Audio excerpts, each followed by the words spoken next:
Desert Island Discs on 91.3 Capital FM.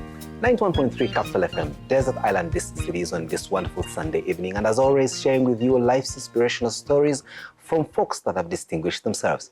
On this edition of Desert Island Discs, I have the pleasure to host with you an incredible young man. And you'll pardon me for calling him a young man after all, I'm over 10 years. He's senior, but he's lived quite an inspirational life and still counting. I dress up also smartly, complete with my bow tie and everything in gear. On to find him at his house, relaxed and in a short. Good evening, welcome to the program, Rajiv. Good evening, Solomon. How are you doing? I'm great. Yourself? Not too bad. How are you keeping? I'm well. It's not a very easy time the world is going through. Mm-hmm. And I think it's a difficult time to get your mind around. But I think overall we're doing well. But a lot of people out there suffering at the moment. So our hearts go out to those people. We're glad that you're riding the wave, and I'm sure many listening to us this evening will get the inspiration they require from you, as well as learn a few life lessons. Now, Rajiv, of course, you are more known for the colossus that your father is, the towering figure that he is, and the incredible businessman that he is in this country. And also him raising a son like you, who's now taken over as managing director of the entire Ruparelia group. Quite a huge yoke on your shoulders. How is that going? I love it. I love waking up every day in the morning. I love what I do. I love the fact that I'm doing different things in different industries, in different sectors. And I think the best thing about it is I just love the learning aspect of it. I just go every day and I learn new things every day. There's not a day that goes by and I can't come home and say, wow, did you know this happened? Or did you know this works like this? Well, you're living your life like one huge experience, but we're talking about real estate, schools, media, we're talking about a hotel and hospitality industry, we're talking about even sport now where you are a rising star in rallying. Everything for just a guy that has 24 hours like myself, and you say you are loving it? Yeah, love Let's it, be absolutely. honest, aren't you breaking under it? No, I also do, you forgot that I have a social life also about there's that. that too, and then a husband as well. And a husband, and hopefully one day I'll be a father as well. That's pretty soon, I guess. Well, let's see. No COVID baby yet, but... we don't know that for sure. But we'll get there. I think it's a good question. We all have 24 hours in the day. But it's how, number one, when you run institutions or you create businesses, it's how to create systems that govern them, but to also make sure that you follow them all up personally. So there's not one thing that I don't follow up. And I have systems of follow-up. I have people who their job is just to follow up and to make sure reports are given to me or completed work is given to me for my authorization. For a 30-year-old, someone would say it would require someone with more life on earth, more experience in doing stuff. But here you are running the show. That's the reason we're having this conversation. How did it all begin? We'll start from the real beginning. It all started from when I was a kid, maybe 8 years old. My dad didn't really get to spend much time with us because he was busy. He was busy building his dreams. So I think what was really interesting is he gave us the time in different ways. And that was instead of him constantly spending time with us, he would take us to spend time with him. Oh, okay. That was a clever way. All right. So he would go to the construction sites and he would take us to the construction sites. So we already started having this open-mindedness of being on a construction site. We'd see him managing people. We'd see him managing materials.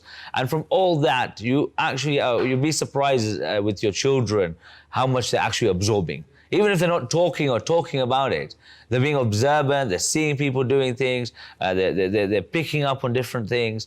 But the challenge is we don't then talk to them after about what they saw. It's about what we want. Mm-hmm. But for you? It was very different, yeah. I had my spade. You know, we used to get those beach sand spades. So I was 3-4 years old. It would put me in where all the sand was, the wheelbarrow would come. And you just put in there? Put in there. It was a nice game as a child, but... Well, we all like sand pits as children, but he managed to get labor out of my hobbies. Clever guy, isn't he? True businessman. Let's start from, again, the beginnings. When were you born and where were you born at that time? I was born in Uganda in 1990. Recently? Yeah, I'm 30 years old, 2nd of January, Capricorn. Incredible. I mean, that was the life of the party. Eh? You capture someone's New Year party, just get bored. Well, we used to have a tradition where we used to actually party all the way from Christmas, and the end of the party would be my birthday. Wow. And it would be almost a 13 days of binging, 14 days of binge drinking, which is I do not recommend to anybody. Well, with the benefit of hindsight, I guess, but when you were having it, you must have been enjoying it. So growing up in the Ruparelia household, just take us back away from that, taking you to places of work and exposing you to his own experiences, which eventually have become invaluable lessons for your business acumen. Take us back to how it was, be him as a father, you as a child. Well, I think he was a very loving dad. He still is. He still is. But I think my mom played a big role in our upbringing. She would make sure that the kids were organized well.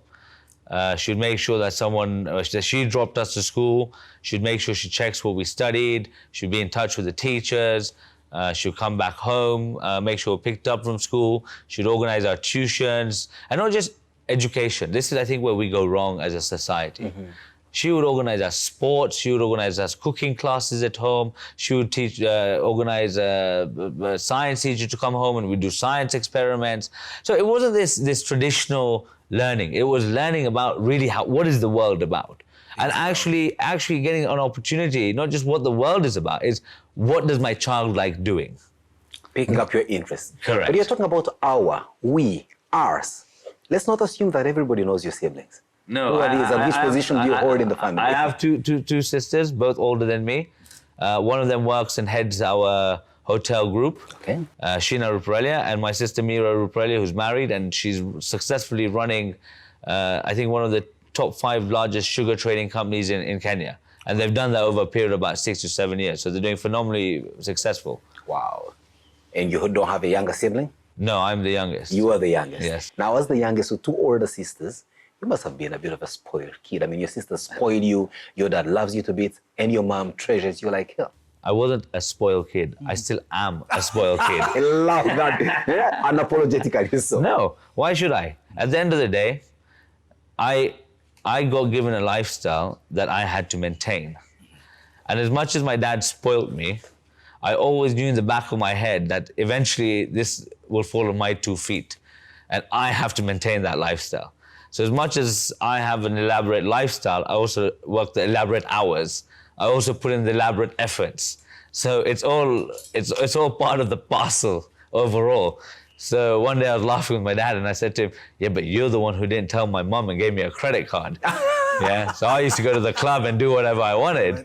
And then after I came back to Uganda, he said, now you got to work for your money. And I said, that was the catch. But someone would also ask themselves, in the Ruparelia homestead, what kind of dad is he? What kind of mom is she? Are they the typical Ugandan parents that we know who don't spare the rod lest they spoil the child? Have you had a spanking from any one of them? I think I had an altercation with my dad one day. Mm-hmm. I refused to cut my fingernails. And he wanted me to cut my fingernails. He gave me 3 days to cut them, and I was just being stubborn about it all. Refused, and yeah, we had a bit of altercation, but nothing real. I don't think beating someone gets the best out of them. It's always easier to be open with your children because they will teach you something you never thought you'd even learn, but you'll also teach them great things. Absolutely. Right? But if it's a one-way channel, they'll just resent you in life. If it's, let's just say I started drinking quite young. I was open to my dad and told him I drink. I told him I smoke. And I told him it's not your body I'm destroying. It's my body. It's my body. And I understand you don't like it, but I don't want to do it behind your back. I would rather do it, you knowing fully, because if it does get out of hand, and you'll be in a position to be able to help me. And I'll trust you to help me. That's a nice way. That's a new lesson for me. Now, Rajiv, on this program, we play our music. What will be your first song? Well, I think Avicii is one of my favorite artists. Why? I just think some of the music he plays really lifts you up, especially Wake Me Up. It's one of my favorite songs because it's just a song that you can wake up to and it gives you energy to start your day. It's all about energy. I don't believe in so many things, but I believe in something called energy and people's energy.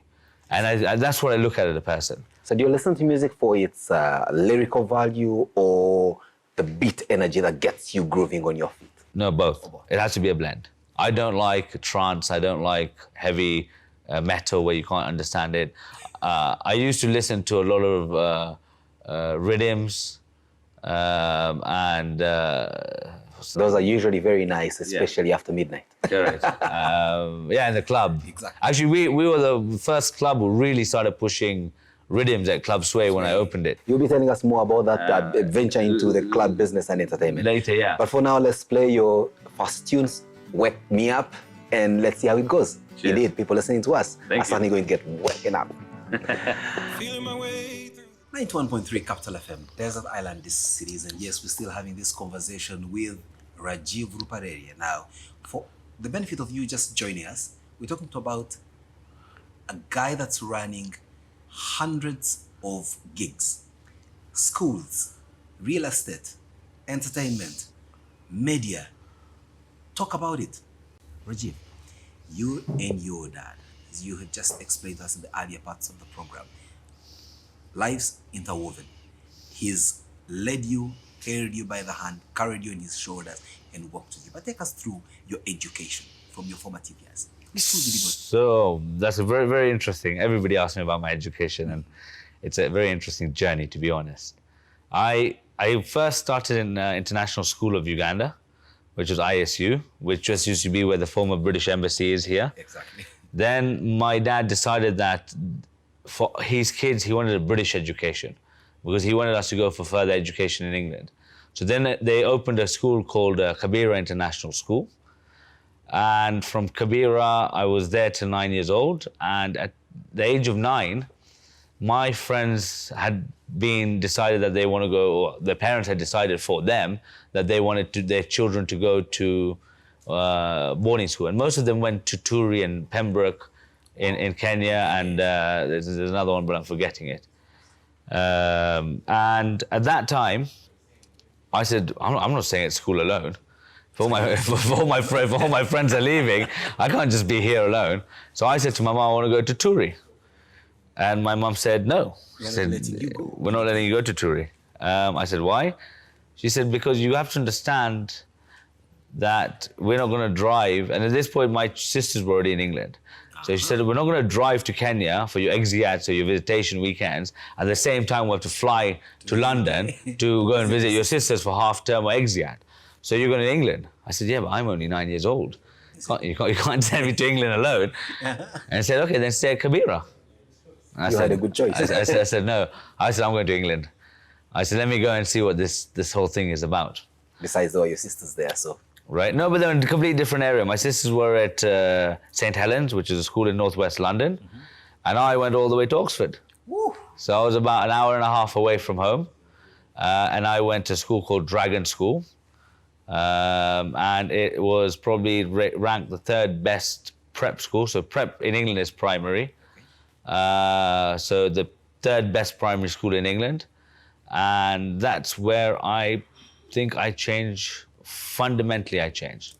It was an incredible experience. And from Dragon, I'd left when I was first team football, first team rugby, first team captain of the golf team, second team tennis.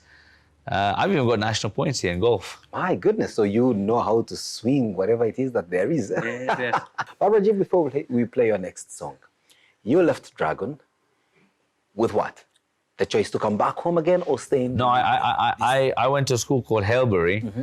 That's when my education got interesting because I got suspended from Hailbury. What had you done? It was pretty funny, to be honest.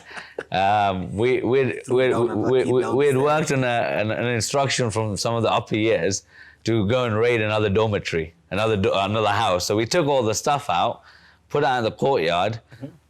But then what happened was we weren't told to bring it back and it rained. I thought that should have come naturally. You guys just have to be nice and take it back when it rains. No, we don't know. We're working on instructions. You know, the difference when you work on instructions and the difference when you're told to think for yourself. And so when the axe came flying? You are right in its way. We're all there, about 12 of us. But that was like, it was not. That was one of the things that led up. Then I think I had a fight with some kid. Again, he was being racist. Actually, he was being racist towards Ugandans and black people. And to me, I come from a country where I believe I might not be black, but in my heart and my senses, I am a Ugandan, and I'll protect that their image anywhere in the world. I love that. Right? I love the sound of that. I would protect it. So when he said what he said, me and another kid he's from South Africa, we just got straight in and laid it into him. And by the time we were laying it into him, the teacher walked into the class. We both saw that we were both going to be suspended at that point. So you went on. Kept going on. Which again, I'm not proud of those moments. I don't encourage people to do that. But I do encourage people not to let people walk all over them. There's certain principles that I have that I don't think, and I'll never start a fight. I know my dad has told me never to start a fight, but he's told me make sure you finish the fight. When one comes your way. Yeah. The eternal words Or he'll finish me. There's some eternal words from an old song by the late Kenny Rogers, and the song is titled, weirdly, Coward of the County. But in there is a line where a son has to tell his father, you know what, Dad? Sometimes when you're a man, you have to fight. Against his advice of saying, son, walk away from trouble when you say it. Now that we're talking music, what will be your next song, Rajiv? From that, I'm walking away. What are you walking away from? Troubles? Always walk away from troubles. It's a good thing. It's a mature thing to do. Lovely song. Let's listen to that when we return. It's more of Rajiv's life story. 91.3 Capital FM, Desert Island Distilleries, and yes, Rajiv Ruparelia sharing with us his life story. In Ugandan street speak, we would call him Mwana wa Mugaga. He's clearly a son of a rich man and unapologetically so. But from that, he's had to fend his way, and he knows that when the sun comes to set, it will be him with his 2 feet carrying the entire empire on his shoulders. Am I right? That's right. That's what the plan is. Unless the plan changes. No, there's no change of plan here from the foreseeable future. And starting from that point, how has it always felt for you to carry with you that moniker of, and I'm using the word in Luganda, Mwana wa Mugaga? I don't think of it. I didn't choose to be born by him. Mm-hmm. I wasn't chose in this family. The only person who gave me to this family was God. And to be honest, when people say certain things, like I said, I just turn a blank ear to them, selective hearing. People say certain things that they don't even know what they're talking about in the first place. And I always have a saying, you can't argue with a brick wall. Which one would you argue with? Somebody who keeps saying that he's the boss because his father's the owner of the company and this and that. But I think more importantly is my employees respect me. Not because my dad is the owner of the company, but because on merit. I've trained majority of my top management myself. Not made them into who they are. They've all made themselves into who they are. But through guidance and hard work and through my knowledge and their abilities and their knowledge and that teamwork is what has driven us to this position. They put me in this position. I remember when COVID started, the first thing they said to me is, they said, our first family cannot move out and about. Because I was the first person to say, if my managers are moving, I'm moving. And they said, they actually refused me. Get back in, stay safe. You stay inside, you have a mobile phone, and you know how to use it very well. We'll handle the rest. We'll handle from outside, we'll be your foot soldiers on the ground, but you coordinate everything from your office and at your house. And you listen to them? Well, I respected their decision. Mm-hmm. You know what? I came to listen to your life story. I've gotten more than my fair share of the bargain of our conversation. I now would go with a good pep talk that should guide me in my later part of my life. You try it and let me know how it goes. I'll let you know. But let's go back to your high school days and the troubles therein. So you get suspended and all that, but then you finally find your way. How then did you progress with your education? I went to another school called Dean Close. Mm-hmm. I also got kicked out of that school. I got suspended, and then my mom was very clever. Mm-hmm. After 2 suspensions, she just removed me from the school. So then I don't get anything on my record. As an expulsion. An expulsion. And most of the time, the schools in England are quite good. Because they tell you that on the second warning that, look, why don't you take your son away? Because we'll even not put the second suspension on the record, but it's better he leaves because he's affecting other students. And then you also get a chance to go to another school. So they're forgiving. Wow. And I think that's important. I think having that culture of forgiving, Ugandans are very forgiving. And I think that's where we really get it from. But again, it's forgive in totality. No, forgive and don't forget. And then later when something happens, you bring it up. You should forgive and forget. Forget and move on. You can't change it. What has happened has happened. You cannot change it. It is embedded. It is a history now. You can relate back to it, but you can't change it. You're going through the vagaries of growing up, adolescence, and getting to also appreciate the role and fancy of the fairer sex and all that, but at the same time moving school left, right, and center.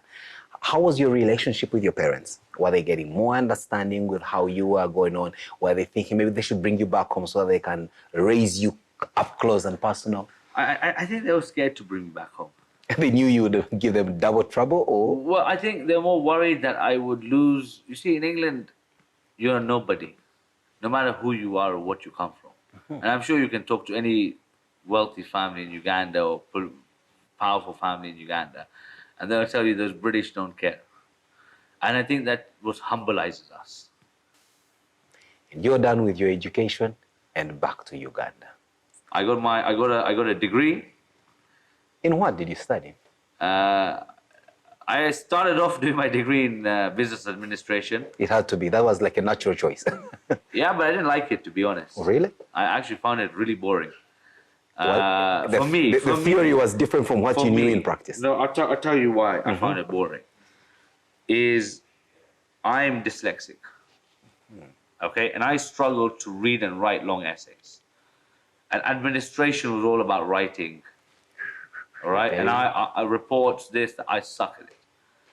And because of my dyslexia, it was making me really anxious.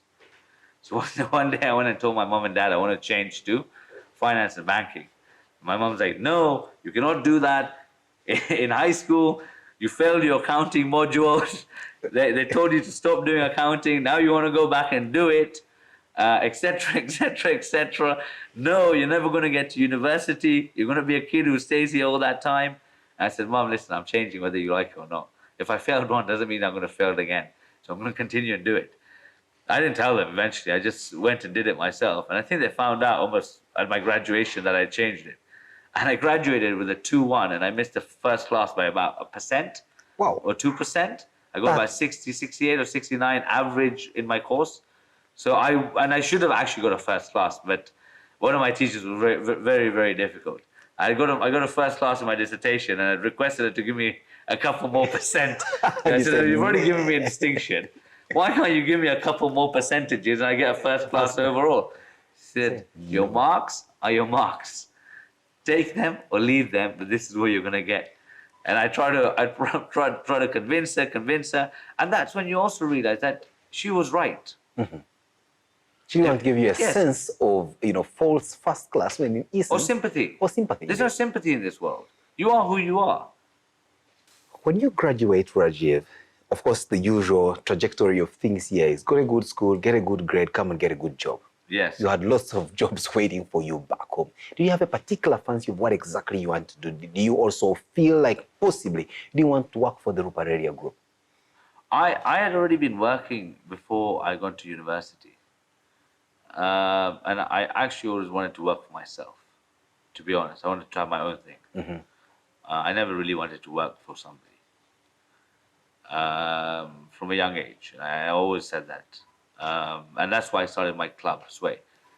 That was my first business venture, which eventually shut down, and we moved on from it. It was a nice business venture. I mean, doing the stuff that you love the best. I was 17 years old. Absolutely. I was going to high school.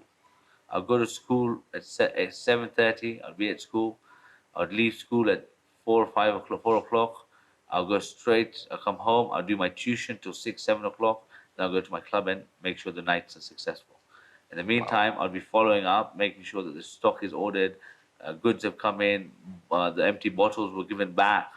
I'll make sure that the fridges were stocked up, stock was issued from the fridges, The sound utilities checks were have been done. paid. Utility, yeah, but utility at the end of the month. These are daily things.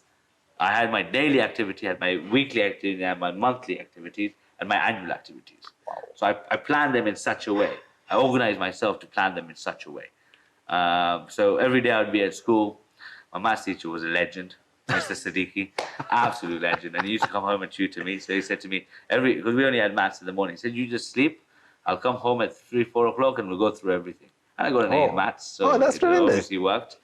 So he'll come home, I'll do it, I'll do the tutoring. So from there I'll go straight to the nightclub, and so when I got there, it was just to make sure the night runs smoothly now.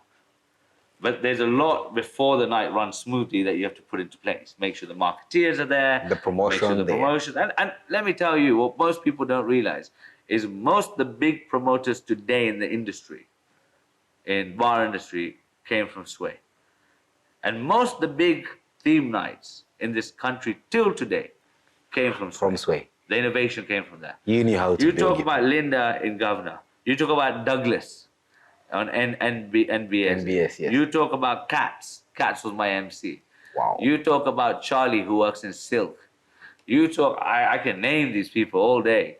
Even Fat Boy used to DJ for us. Absolutely. So you see, Yeah, he used you to built come everyone. and DJ for us. So we had the biggest, and we built brands from kids who were still in university. Most of these guys were still in university. The old Makerere and Nkumba and these different universities. I remember we used to send buses, pick up the people. babes. All the buses come and all the I love your men choice. come. So I like the choice of words. Pick up people. Now that we're talking about club music and business and all that, what will be your next song? James Blunt, You're Beautiful. Why? I think that song, when I met my current wife, I met her when I was 16, and I remember that song came out about the same time, and it always takes me back to her. So as much as we went away from when I was 16 to about 22, it always reminded me of her. So Was that's that one my of your wife. pickup lines for her when you first met? No. You had better pickup That's lines too than just easy. the one. Let's listen to this wonderful song as chosen by Rajiv that reminds him of the time that he met his dear wife. And then when we return, it's more about his life story. More so the part where he actually meets her. What were the circumstances? Where was this? And we are glad to know that the story ends. We are living happily ever after. with you. 91.3 Capital FM, Desert Island Disc Series. And yes, we're still having a good conversation with Rajiv Ruparelia, 30-year-old managing director of the Ruparelia Group, running businesses across all sorts of industries, from schools to entertainment to hospitality to real estate to everything you can think about, and yet still growing. Rajiv, you've had quite a tumultuous, growing up, having both sides of the spectrum, where you've had your own, face-offs with the world, as it were, but also a good parentage and anchorage with family and all that. You graduate from school, almost reaching a first class, and you're back here with a dream of starting your own businesses and running away with your own companies. But family business was calling. How easy is that, working for a family business, and how did you start off with the Ruparelia Group? Well, I was already working, so during my holidays, I used to come back home, and I used to go to the construction sites. I remember KPS was my first project. That's the And Kampala Parents School. Kampala Parents School. That was my first project when we were doing the expansion plan. And then I was also up in, we're building the CMI headquarters Okay. in trade of In the trade land. for the land here in which we got Kitante. here for Shimoni. Not Shimoni, sorry, Mulago. From Mulago, yes. And I remember those were my first two projects that I was working with the family. Let's get a bit cheeky here, and we can find out how you met your dear wife. I met in a revision school. You had- Revision camp. Not band camp like American Pie, but revision camp. And what was this that struck you so much about her that made her stand out of the crowd? It's just different. We didn't start dating then, to be honest. But I'm very okay alone. I like to be with people, but I also like, even when I'm with them, I don't like to be Crowded and and things by like them, that. yeah, I like to just be there. I like good conversation, good dialogue. and I like to learn from people. That's one of my best forms of research. Wow. Is to learn from people. So you listen more than you actually talk? Yeah, those besides this conversations you're interview. I was going to say, what has happened here? But no, I met her, and I think we went for biology. We had a biology revision class, and this was basically during IGCSEs or GCSEs, where basically all the lazy kids who their parents don't trust them to study at home send their kids to this. Or parents who can't be bothered to teach their kids. Mine was a bit of both. My parents were busy and they probably couldn't be bothered, so they sent me to school to go and do it. So I met her there, and I just remember I was sitting alone, quite happily, to be honest. Didn't really need anybody else next to me. And what does she do? Sits right next to me. Okay. So I look at her and started talking, and she keeps talking. And I'm not really too much of a talker. So she keeps talking. I said, all right, fine. You're not a bad person, and you're good looking. Always a bonus. Then I think after the class, I said I'm going out for a cigarette. So I would leave the class and I'd go out for a cigarette and I'd have a cigarette. And from there, I think after that class ended, she said, do you want to go for a hot chocolate? I said, well, yeah, but we're not allowed. She said, don't worry, I know where we can go and we won't get caught. Oh, she was. Now she's brave. So I said, okay, that's another bonus. That's another bonus. So I said, all right, let's go. And I'm the kind of guy, if somebody has something to do, if you want to do something, I'm always there to do it. Like I'm not scared of things like that. Like, what's the worst that can happen? We'll get caught, we'll get told off, and that's just about it. Move on with life. And as long as you don't hurt other people, that's my ethos. Don't hurt other people, don't malice other people, but small things, if you get on with them and a few things happen here, everything can be corrected. And so we met, and then we didn't talk. Actually, we left, and then we were friends for about a year or two. So about 16, I was 16, 17. And then we didn't meet again till I was 22. We're just hi there, hi bye. She was actually very close to where I lived in England, in university. And I think just one day while just before I was going to leave, I met a common friend, and she said, "Oh, I've met this amazing person. She's such a nice person. Her name is Sabri Tucker," and she just kept blabbing on this. I said, "Who is this person you're talking about?" And she says, "Naya Kagram." I said, "I know Naya Kagram." See, I've always known her. And she said, "I want to introduce you to this person, actually." I said, "But I've known her since I was 16." It's amazing how paths cross, and they always come back. So you never really leave a relationship bitter. Always leave a relationship on differences, but not bitter.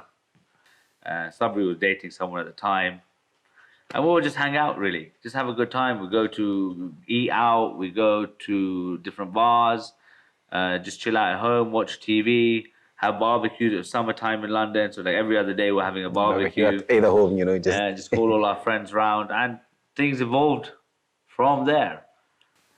Rajiv, now you're a man complete with a wife, but then you have this huge responsibility bestowed onto you by virtue of your work. You, Rajiv, and your dad, how are you working in terms of, what's the hierarchy? Yes, he's the chairperson, but who does the day-to-day running? Who is holding all this on their shoulders? And that will preempt my next question. I think I take most of the decisions now.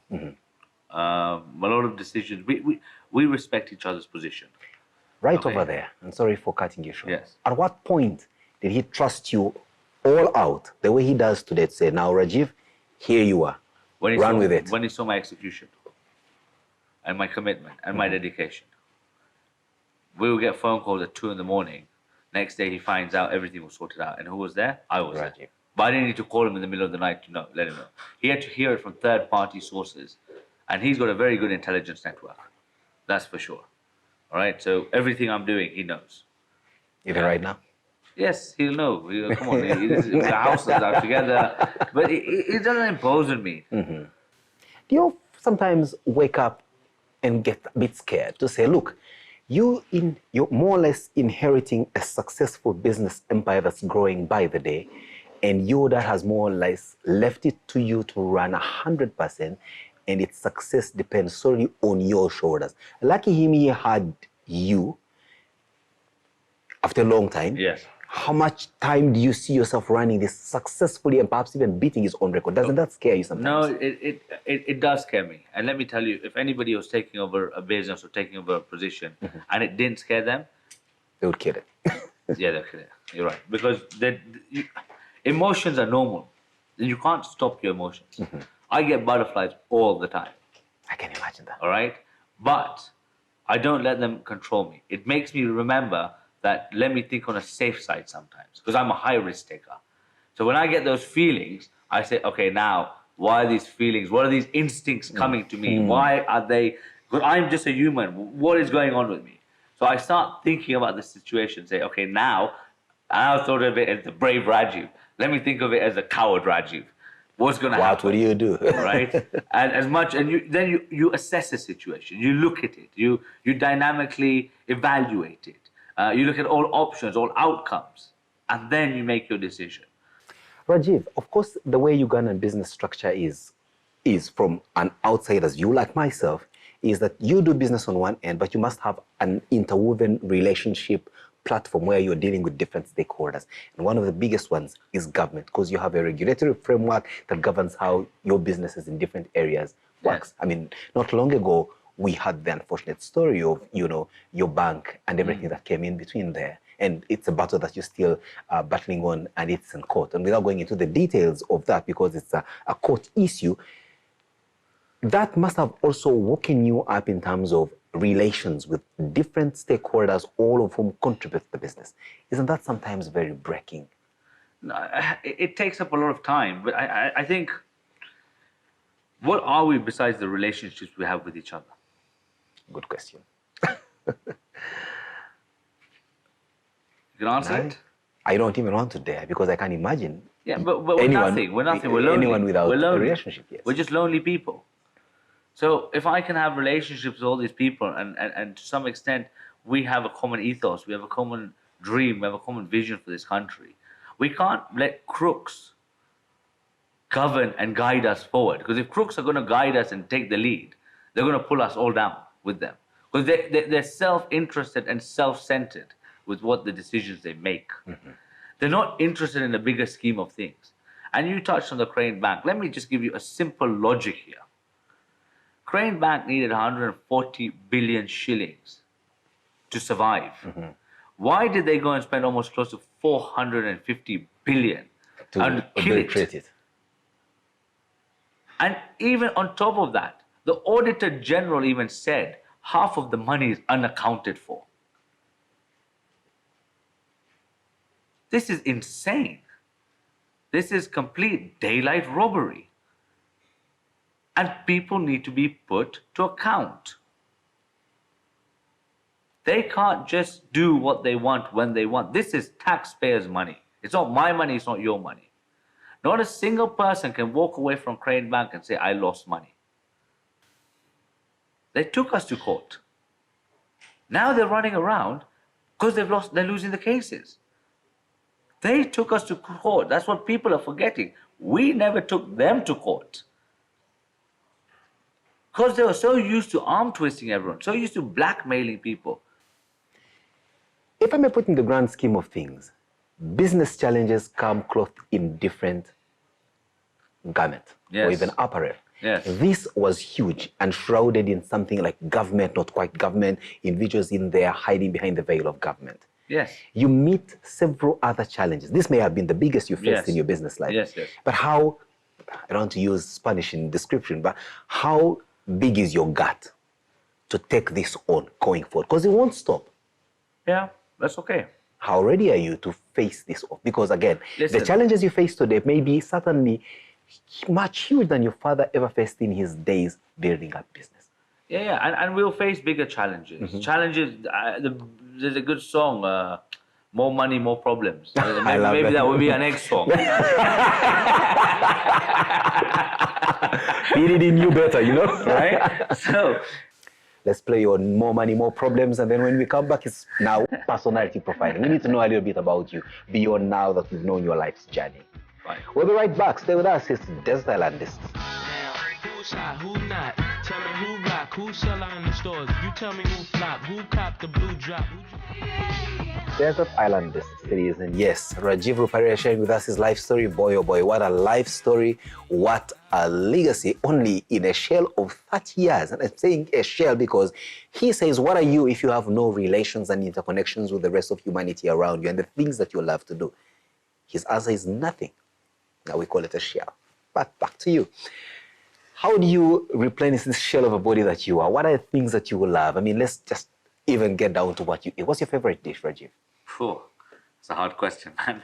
You eat everything? I eat everything. I've tried to start reducing on red meats a bit. I've tried to stop eating as much beef and goat because of digestion and it takes longer to process.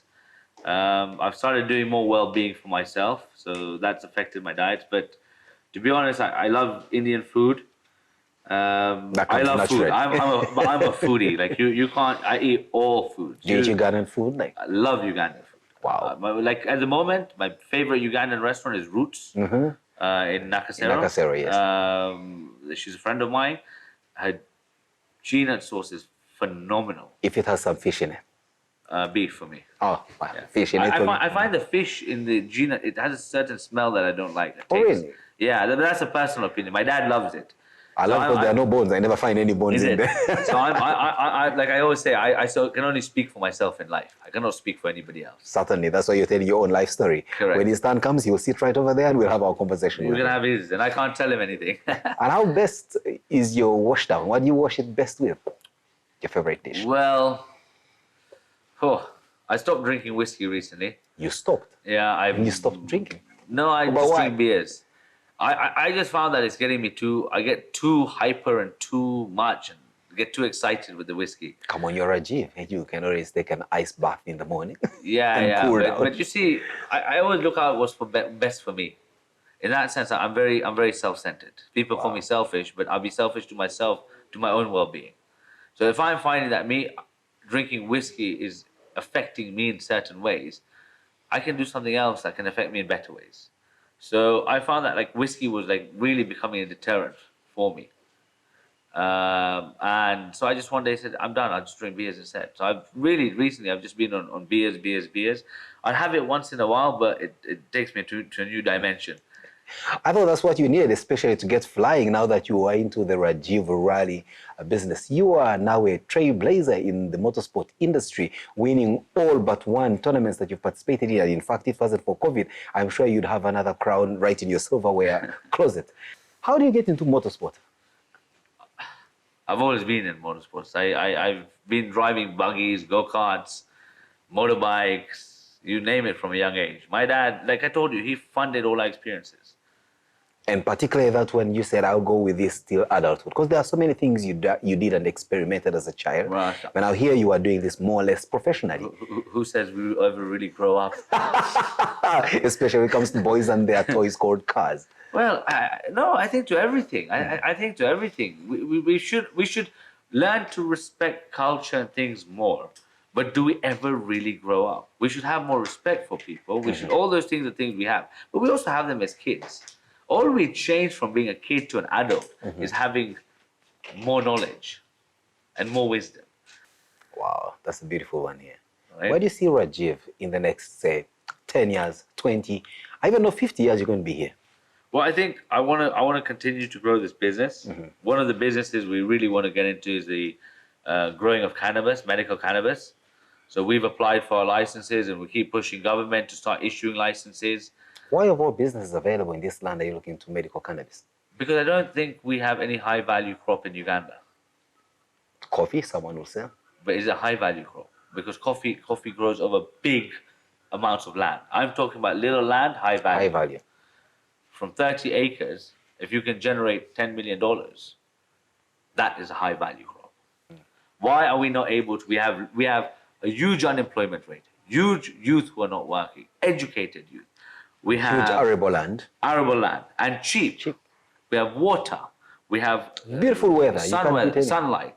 We have all these things that I don't even think we should even be doing outdoor and mass growing. I think we should be doing in greenhouses, all right? Because our quality will be better. Because when you're growing for medical purposes, your attention to the end product is of a higher control mechanism. From the pH of the soil to the water, Correct. and all that. The sulfates, the nitrates. So beyond your business with roses and the agriculture you're doing, Correct. that side, you're looking at medical marijuana. Medical. I'm not looking at recreational. Certainly. Right? No, because there are farms in the world that specialize in recreational. There are farms that specialize in medical, and there are two different properties in cannabis. And varieties also, I'm sure, are very different. Correct. So that's it. So that maybe the medium term, 5-10 years. Yes. Where do you see the Ruparelia group? Let's close our eyes and just imagine when your son is your age now, and we are hoping and praying that you have one. Where would you want him to find and inherit it from? Whatever he wants to do. I'm not going to decide for him now. No, what, in your view, should he find in terms of Ruparelia group? Like the biggest everything? You see, it's very difficult to say because we don't just do things. Yes, we look at our return on investments. Yes, we look at the money aspect. But we do things that are in our nature. And I'm not going to sit in and say in 20 years, 30 years, we'll have this. I'm going with the flow. Every year, our investment strategy adopts based. Like today, who planned COVID? Only the big boys in the world who probably knew about COVID made money from it. But the rest of us in our small little world didn't make any money. Just Right? It's completely disrupted everything we have. Right? All our hotels are closed, our arcades are closed, and I just don't understand why we can't open up and adapt with COVID. Or COVID is not going anywhere. And also we are not going anywhere. So either we're running like cowards, or we stand up and we say we're dealing with the situation. How do we deal with this situation as human beings? A very final one. Rajiv, this is a very beautiful country, and I'm sure you know about it. You've traveled across its breadth and length. And usually a final question on the program is, where would you love to be marooned, if at all, for a weekend, and why? In Uganda? Please don't say speak resort Munyini. No, there you always marooned. I'm actually we're planning to build a lodge on an island soon, on one of our islands. But that will come in about 2 years.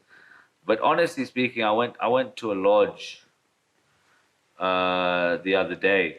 And of course, they've got some work to do, and they're not yet perfect. Up in Murchison, which I'm distressed about how much dumping is happening in our river. It's absolutely pathetic. The river is just full of rubbish. It's just absolutely killing the ecosystem there. But it's a beautiful lodge. It's called Nile Safari Lodge. Nile Safari Lodge? Yes. It's probably the most upmarket lodge in Uganda at the moment. And it's incredible.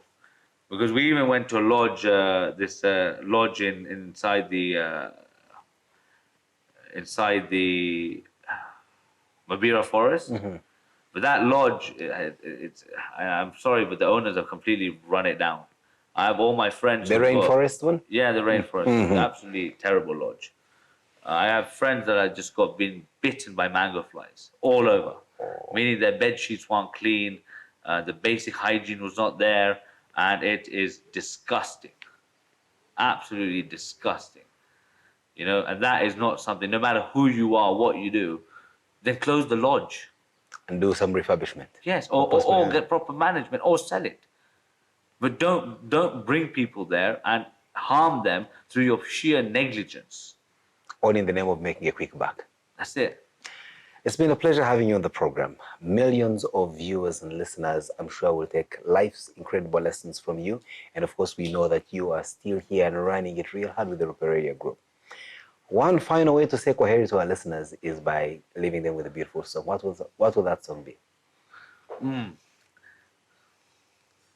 Since we've been going with themes, why not Goodbye, My Lover? To all my fans.